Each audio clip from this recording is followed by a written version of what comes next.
It's November, so I'm looking at some Game Boy Color games. Today, Mario Golf. Mario Golf is a golf game with Mario in it. I know, shocking. But on a serious note, this game might not actually be what you'd expect, because you see, this game has an RPG-style single-player mode, and Mario actually takes a backseat role in it. Instead, you play as some random human character who moves to a golf clubhouse. You do not play as Mario in this mode. In fact, you hardly see him at all. Because basically, in this world, Mario is pretty much a celebrity athlete and the best golfer of all time.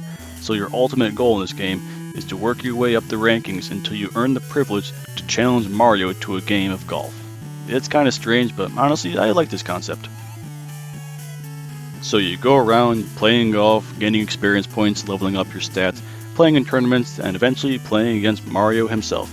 And these RPG mechanics aren't an afterthought or anything, they're actually fairly fleshed out. You got a bunch of areas to explore, people to talk to, side minigames to do, and of course, leveling up. Because as you play golf or play minigames, you gain experience points, and once you get enough, you level up and get to pick one stat to upgrade, such as like your power or your height. So this means that you get some flexibility in how you want to raise your character, so you can try to make it so that your shots are as accurate as possible, or you can go for raw power or whatever you want really. It's great. So this is all well and good, but how's the actual golfing itself in this game? Well, it's good. Like, really good.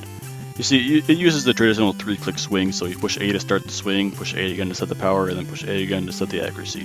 Same system used in a lot of these old golf games, but the key thing that sets Mario Golf apart is just how perfect the physics are.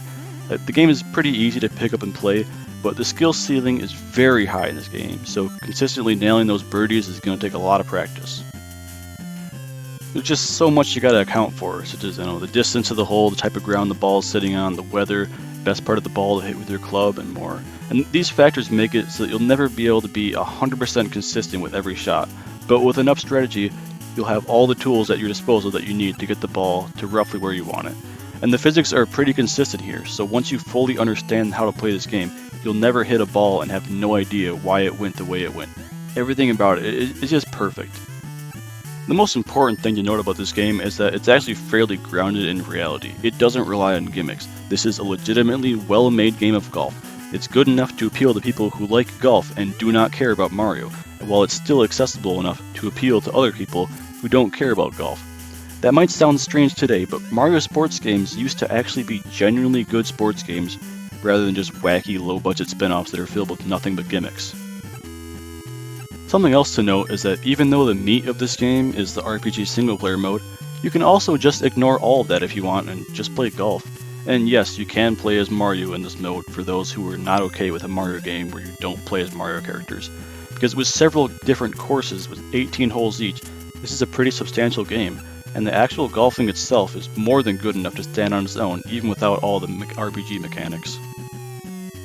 I also had to mention the transfer pack compatibility with the N64 version of this game, which is also an amazing game by the way, because you can send over the characters from the RPG mode on Game Boy Color to the N64 and use those characters in that game, complete with the same stats that you leveled up yourself.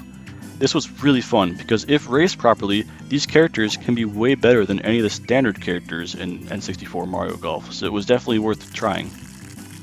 Plus, these characters still gain experience while playing on N64, so once you're done playing, you can send them back to the Game Boy Color game, and then have them level up from the games they played on N64.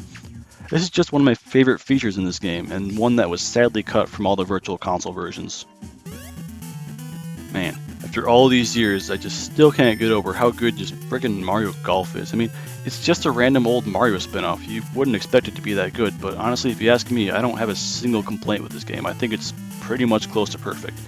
And with how mediocre the newer games have been, it's all too easy to forget the days when Mario sports games were just some of the best games that money could buy. So if you like golf, play this game. And if you don't like golf, then play it anyway because this game might change your mind.